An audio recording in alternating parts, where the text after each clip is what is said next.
Bom dia, graça e paz. Eu sou Marco da Eu Isabel sou Isabel do Mar. e nós estamos aqui para mais uma Mãe em Família. E o assunto de hoje é o privilégio de congregar. Para isso, nós vamos estar refletindo no livro de Hebreus, capítulo 10, a partir do versículo de número 19. Que nos diz assim: Portanto, meus irmãos, tendo ousadia para entrar no santuário pelo sangue de Jesus, pelo novo e vivo caminho que ele nos abriu por meio do véu, isto é, pela sua carne, e tendo um grande sacerdote sobre a casa de Deus, aproximemo-nos com um coração sincero, em plena certeza de fé, tendo o coração purificado de má consciência e o corpo lavado com água pura. Guardemos firme a confissão da esperança sem vacilar, pois quem fez a promessa é fiel. Cuidemos também de nos animar uns aos outros no amor e na prática de boas obras. Não deixemos de nos congregar, como é costume de alguns. Pelo contrário, façamos admoestações, ainda mais agora que vocês veem que o dia se aproxima.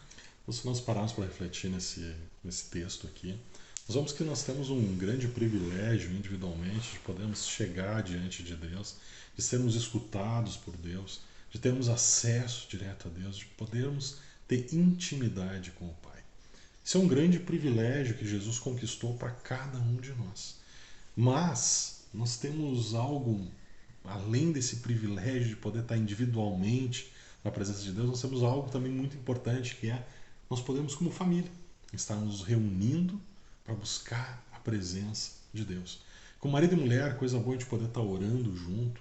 Algumas pessoas dizem, mas é difícil orar junto, a gente incentiva isso bastante nos cursos de casados. Por quê? Porque é uma grande diferença quando o marido e a mulher entendem que há uma grande intimidade em estar juntos, mas há uma intimidade melhor ainda quando nós estamos juntos e juntos com Deus. Quando nós podemos orar, apresentar nossas petições como família diante de Deus, vendo Deus operar sobre a nossa casa.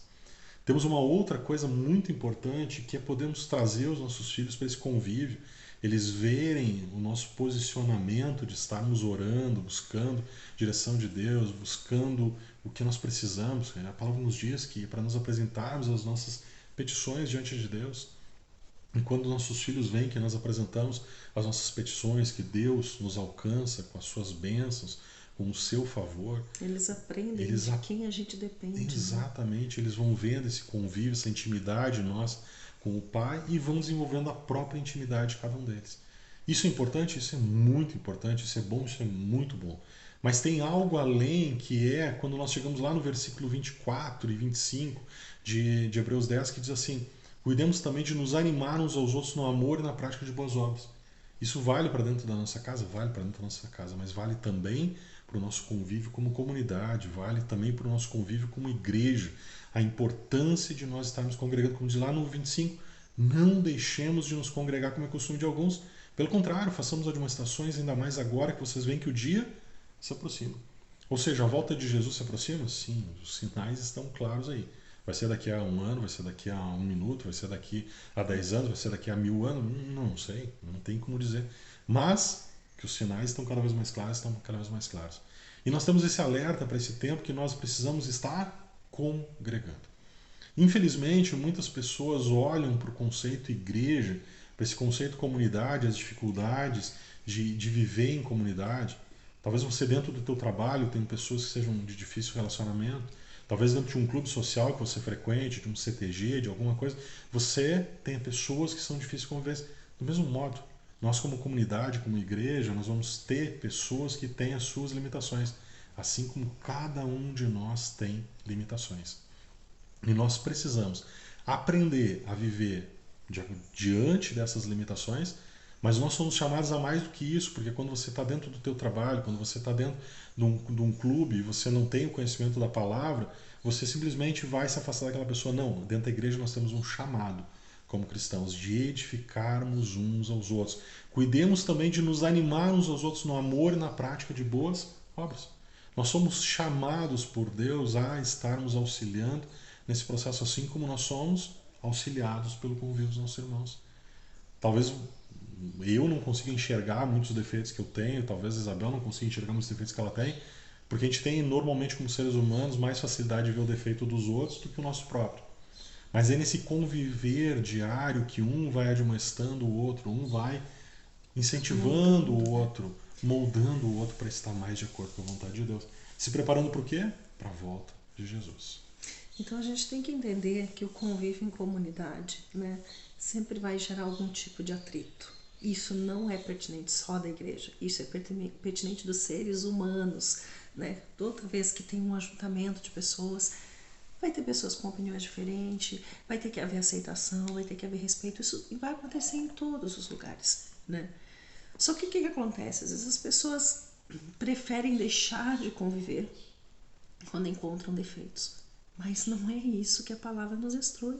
A palavra nos instrui que nós temos que conviver, que nós temos que nos edificar. Gente, se a gente para para pensar, a casa é o modelo de tudo.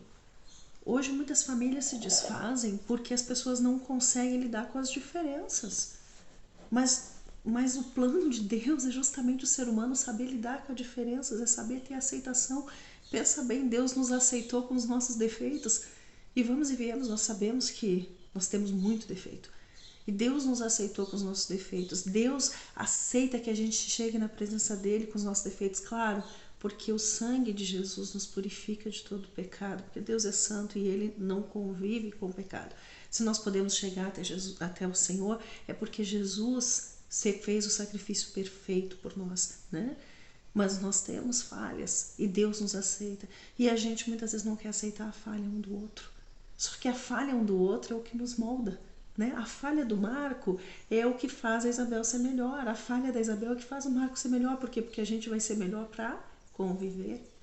Este é o princípio. Este é o princípio do lar. Este é o princípio da comunidade. Este é o princípio de igreja. Nós não podemos deixar de congregar pelos defeitos que há. Porque a gente não entende. Não gosto de tal pessoa. Você vai aprender a gostar. Procura olhar os lados bons das pessoas, procura ter os olhos de Deus para as pessoas e procura conviver bem. Por quê, gente? Porque o convívio como igreja tem um princípio formidável, né? A gente vê lá no Salmo 133, o que diz o Salmo 133? Oh, como é bom e agradável viver unidos, irmãos. Então, o Senhor diz, né? Olha como é bom e agradável viver unidos, irmãos, né? E a gente vê assim que ali fala que é como óleo precioso sobre o sacerdote, né? Arão representava o sacerdote, né? O que mais me chama a atenção nesse salmo é que diz assim lá no Salmo 133, 3. Versículo 3. É como o orvalho do Herom, que desce sobre os montes de Sião. Ali o Senhor ordena a sua bênção e a vida eterna. Então, né? Para sempre, a vida para sempre. Aonde? No convívio com os irmãos. Tem muita gente que quer ser abençoada achando, não, eu vou pro meu quarto e tenho minha comunhão com Deus. O evangelho não é só comunhão com Deus, claro que é o principal, é a comunhão com Deus, mas é a restauração da comunhão com o próximo. Não existe evangelho sem uma boa vida com o próximo. A palavra mesmo nos diz lá em 1 João que se nós dissermos que amamos a Deus, mas odiamos o nosso irmão, nós somos mentirosos. Nós não amamos a Deus, coisa nenhuma. Porque quando a gente ama a Deus, Deus nos dá amor pelo próximo, independente dos seus defeitos. É assim que o Senhor ordena a sua bênção na unidade. Então, assim, o que nós queremos trazer como mensagem hoje de manhã? Se você se decepcionou com a igreja alguma vez, ou se já se sentiu tentado a deixar de congregar porque viu coisas que ficou frustrado, não, busca a sabedoria do Senhor para ser edificação na vida do próximo, mas não deixe de congregar. Não deixe, é ali que Deus ordena a sua bênção. É ali que Deus se manifesta para a edificação nossa e do próximo. Nós precisamos congregar. Nós sempre costumamos dizer, Deus é tão bom que Ele tem uma igreja para cada perfil de pessoa. Você vai ter uma igreja mais agitada, uma igreja mais calma, uma que tem mais moveres, uma que tem mais palavra. Ou seja, Deus tem a igreja perfeita para você estar congregando.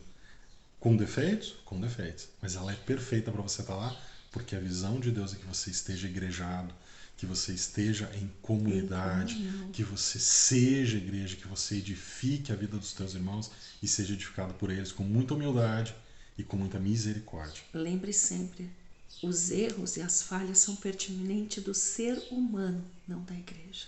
A igreja é apenas ali a comunidade onde Deus está ministrando, né? Então, assim, falhas são pertinentes dos seres humanos. As pessoas são falhas, Mas congregar é necessário, a gente tem que saber lidar com as falhas um dos Nós outros. oramos que Deus esteja abençoando o teu domingo, abençoando a tua família, abençoando essa semana que vai se iniciar, seja uma semana próspera, cheia da presença de Deus. Não deixe de estar em comunidade, não deixe de estar procurando um local para congregar, para estar junto com os irmãos, sendo edificado e sendo edificador. Que Deus abençoe a vida de cada um de vocês em nome de Jesus. Amém.